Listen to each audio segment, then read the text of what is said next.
हाय। तो देखिए इस वीडियो में हम बात करते हैं नेस्टेड इफ स्टेटमेंट्स की। नेस्टेड का मतलब देखिए इतना सा है कि इफ के अंदर इफ। तो देखिए ये हमने देखा कि आपने एक इफ स्टेटमेंट लिखा, फिर उसके बाद में उसकी कंडीशन होगी। अगर कंडीशन ट्रू है तो हम ये वाला पार्ट एग्जीक्यूट करेंगे, कंडीशन अगर फॉल्स है तो हम ये वाला पार्ट एग्जीक्यूट करेंगे। तो अब देखिए हम ये कह रहे हैं कि ये जो एक्सप्रेशन जो यहां पे लिखा हुआ है, राइट, ये काफी जनरल स्टेटमेंट है। यानी कि ये हमको रिस्ट्रिक्ट नहीं करता है कि ये a इक्वल टू बी या फिर c इक्वल टू 4 टाइप का ही कुछ होगा। ये बेसिकली कुछ भी हो सकता है। तो नेक्स्ट ये देखिए ये जो फिगर है इसमें देखिए हमने ये वाला जो एक्सप्रेशन है इसको देखिए एक्सपेंड कर दिया है खुद एक इफ एल्स स्टेटमेंट में। ये देखिए, तो ये जो एक्सप्रेशन था अब ये वाला हो गया है वो पार्ट।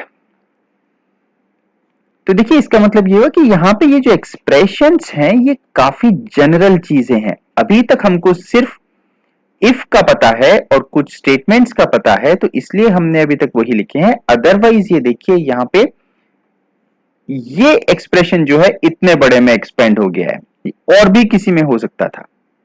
तो नेस्टेड इफ का मतलब देखिए होता है कि इफ के अंदर इफ। तो ये देखिए एक्सप्रेशन जो है काफी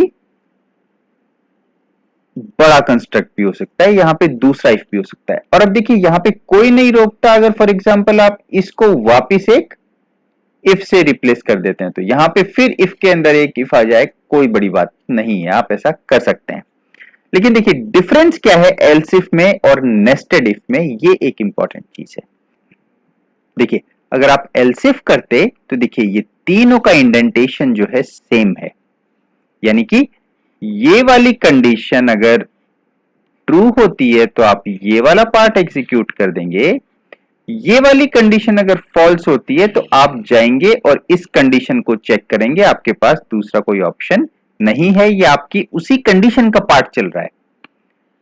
फिर अगर मान तो अगर ये ट्रू नहीं होगी तो हो सकता है ये ट्रू हो जाए, तो आप अगर ये ट्रू हो जाती है तो आप इसको एग्जीक्यूट कर देंगे। मान लीजिए ये भी फॉल्स हो जाती है तो आप यहां पे जाएंगे, राइट। तो ये देखिए ये जो सारी ब्रांचेस हैं, राइट, एक ही इंडेंटेशन पे हैं, ये एक ही ब्रांचिंग की बात हो रही है। कंडीशन पे आपके मल्टीपल ब्रांचिंग होती तो ये इफ एलिफ एल्स की बात होती, और भी मल्टीपल एलिफ्स हो सकते थे अगर आपके यहां पे मल्टीपल ब्रांचिंग होती। नेस्टेड इफ के केस में देखिए क्या बात है। नेस्टेड इफ में आप ये पाएंगे कि ये देखिए डिफरेंट इंडेंटेशन पे हैं दोनों इफ्स। यानी कि ये वाली जो कंडीशन है और ये वाली जो कंडीशन है ये इंडिपेंडेंट है एक दूसरे की। ऐसा नहीं है कि आपके अगर ये कंडीशन फॉल्स हो गई तब आप इस पे जाएंगे, नहीं। ये कंडीशन अगर आपके ट्रू हो गई तो आप जो काम करते विच इज आप ये वाला पार्ट एग्जीक्यूट करते, आप इस एक्सप्रेशन को करेंगे, एंड देन एक आपके पास एक नई कंडीशन आ गई है, राइट। उस कंडीशन के ट्रू होने पे आप ये वाला पार्ट एग्जीक्यूट करेंगे, फॉल्स होने पे आप ये वाला पार्ट एग्जीक्यूट करेंगे, एंड आप इसी तरीके से और नेस्टेड इफ्स लगाते जा सकते हैं। लेकिन बात यह है कि इस कंडीशन का एज सच इस कंडीशन से कोई लेना देना नहीं है, एक्सेप्ट कि अगर ये कंडीशन फॉल्स होगी तो हम यहां पे कभी पहुंचेंगे ही नहीं, क्योंकि उस केस में हम एल्स एग्जीक्यूट कर रहे होंगे, राइट। तो ये देखिए इसका डायग्राम कुछ इस तरीके से बनेगा। हम सीक्वेंशियली आ रहे थे, इसको मान लीजिए हम कंडीशन 1 बोलते हैं, इसको हम कंडीशन 2 बोलते हैं। तो हमने पहले एनकाउंटर की कंडीशन 1, ठीक है। फिर अगर फॉल्स हुई तो हम एल्स में चले गए, अगर मान लीजिए ट्रू हो गई तो हमारे पास वापिस एक कंडीशन 2 आ गई है। लेकिन उससे पहले हमने एक दो स्टेटमेंट्स एग्जीक्यूट किए हैं, राइट। अब कंडीशन 2 आ गई तो फॉल्स है तो हम कुछ करेंगे, ट्रू है तो हम इसमें कुछ और करेंगे, एंड देन वापस फिर आगे एक बार जैसे ही ये खत्म होगा तो हम वापस अपना नॉर्मल कंट्रोल आगे करते रहेंगे, फिर ये इफ जो है वापस कहीं जाके खत्म हो जाएगा। तो ये देखिए कंडीशन के अंदर कंडीशन है,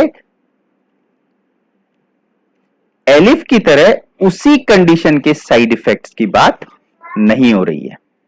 समरी के तौर पे मान लीजिए एलिफ के केस में देखिए जो कंडीशन है हमारी, उसमें देखिए मल्टीपल ब्रांचिंग, एलिफ का काम है मल्टीपल ब्रांचिंग को इंप्लीमेंट करना।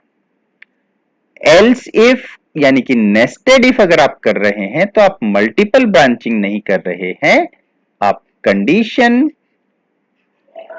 देन उसके अंदर कंडीशन, राइट। ये देखिए अगर ये फॉल्स होती है, अगर ये ट्रू होता है कि इफ, एलिफ एंड एल्स में अंतर ये है कि हमारी जो कंडीशन है वो काइंड ऑफ मल्टीपल ब्रांचिंग को इंप्लीमेंट करने के लिए होती है। नेस्टेड इफ के केस में देखिए ये हमारी फर्स्ट कंडीशन थी, ये हमारी सेकंड कंडीशन थी, ये एक दूसरे से इंडिपेंडेंट है।